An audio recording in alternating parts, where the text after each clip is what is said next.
Assalamu alaikum warahmatullahi wabarakatuh. Ina fatan kowa ya tashi lafiya.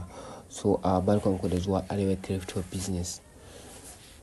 Kamun mu fara wannan karatu ina mai roƙonku da ku danna mana ƙararrawar sannan ku yi subscribing domin da zarar mun ɗora new video ku ne da first week da ku fara haɗuwa da wannan bidiyon.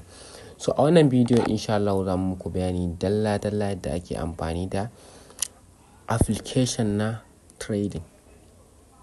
Ok, da farko menene shi application din? Kamar yadda faɗa muku a bidiyon baya cewa akwai inda ake wannan kasuwancin. To wannan kasuwanci shine shine a platform da ake kira MetaTrader 4. Ma'ana in short form MT4.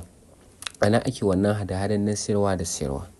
Ina fata ku fahimta. Ana ake siya da siyarwa, ana ake dukkan wasu business. Ina fata ku fahimta.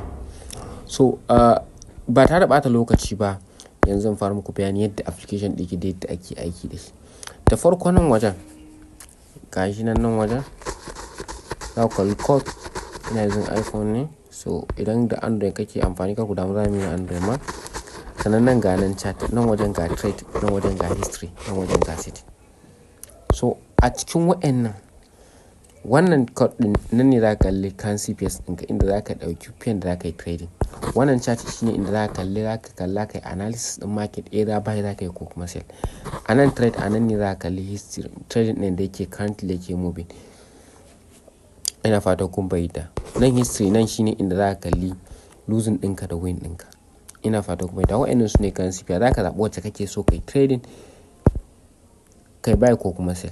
In kana so ka goge wani ganar alamun rubutu a nan wajen, in ka taɓa shi haka, to in ka taɓa haka ganin box a nan ka taɓa shi kenan ka goge. Ina fatan kun fahimta.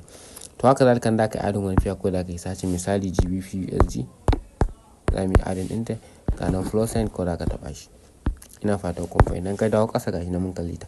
So ya ake trading. In ka taɓa guda ɗaya ganan nan wajen an sa trade ganan chat ga details, to just ko da ka taɓa trade. Afwan paste sai ka zo cikin chat tukunna. In ka taɓa shi ko sai ka taɓa chat ɗin nan. In ka taɓa chat, to a cikin nan wajen za ka kalla dukkan wasu abubuwa.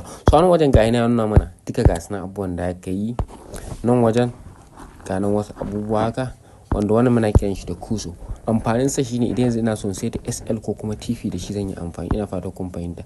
Sannan ga nan wajen wannan shine indicator da ake samun indicator. Wannan shine inda aka samu box da sauransu. Ina fata kun fahimta. Wayannan su ne time frame. Ina fata kun fahimta. Wayannan su ne time frame. So za mu zo bayani akan wayannan. Kar ku damu insha Allah. So yanzu ya wannan kenan. Sannan nan wajen shi inda aka yi buy and sell. Either buy sell, ganan buy, ganan sell. Idan ka taɓa wannan abu, to nan ne zai nuna ma cewa buy za ka yi ko kuma sell. Kamar yadda faɗa muku na Android da iPhone da bambanci. Ina fatan kun fahimta. So idan ka zo ka kan trade nan wajen shi za ka kalli balance ɗinka da kuma history account naka. Ina fatan kun fahimta. Balance F1 ya balance da trade ɗin da kai offin. In ka zo kanan wajen gashi nan da sauransu. So yanzu for example idan muka yi sell haka. Okay, let me change the fee. Bari mu duba kwanan market da take active currently.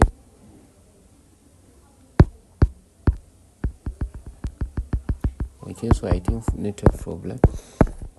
So that's how you wannan shine ta yadda zaka yi amfani da MT4. Ina fata kuma yana so na muku explain akan menene MT4 da za ku yi amfani da ita.